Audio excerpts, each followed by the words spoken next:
Wind energy functions as a secondary form of solar power. It starts when the sun's rays strike the Earth's atmosphere and surface.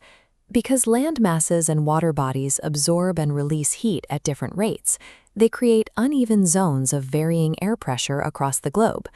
As regions of hotter air rise, cooler, high-pressure air rushes in to replace it. That natural equalization process generates the kinetic energy we experience as wind. Harnessing this chaotic atmospheric force requires engineering massive mechanical nets to catch a resource we cannot see. Modern energy systems require scalable, zero-carbon power sources that do not produce greenhouse gases like carbon dioxide and methane. Wind offers a specific economic advantage. The fuel is free. This allows wind farms to provide electricity with price stability that is immune to the fluctuations of global fossil fuel markets. Mastering this technology provides the financial predictability needed to build a stable, renewable grid alongside solar power. To intercept passing air currents, engineers must first determine the most efficient physical shape for the turbine. One solution is the vertical axis wind turbine. These include the distinct upright designs of the Savonius and Darius models. This omnidirectional design rotates around a central axis, catching wind from any angle without turning the entire structure. Most industrial projects use the horizontal axis wind turbine. The scale difference between the HAWT and VAWT is significant. This horizontal design allows for a massive swept area.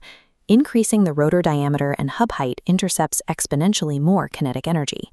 Designing a massive sweep area is only the baseline. The machine must then convert that linear wind push into rotational torque. The nacelle is the housing at the top of the tower, where the physical conversion of energy occurs.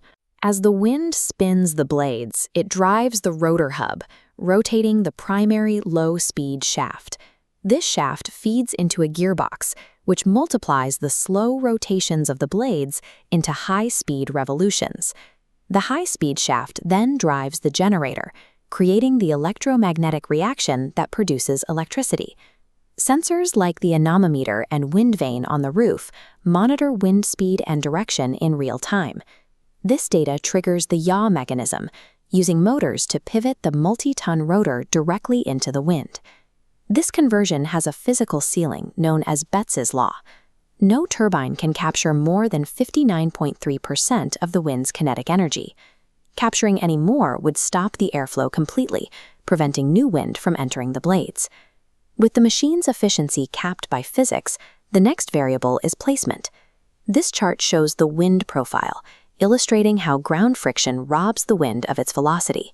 In cities, buildings and uneven terrain disrupt airflow. The blue velocity curve is stunted, making dense urban areas inefficient for large-scale energy capture. On open plains and the ocean, the wind is much smoother.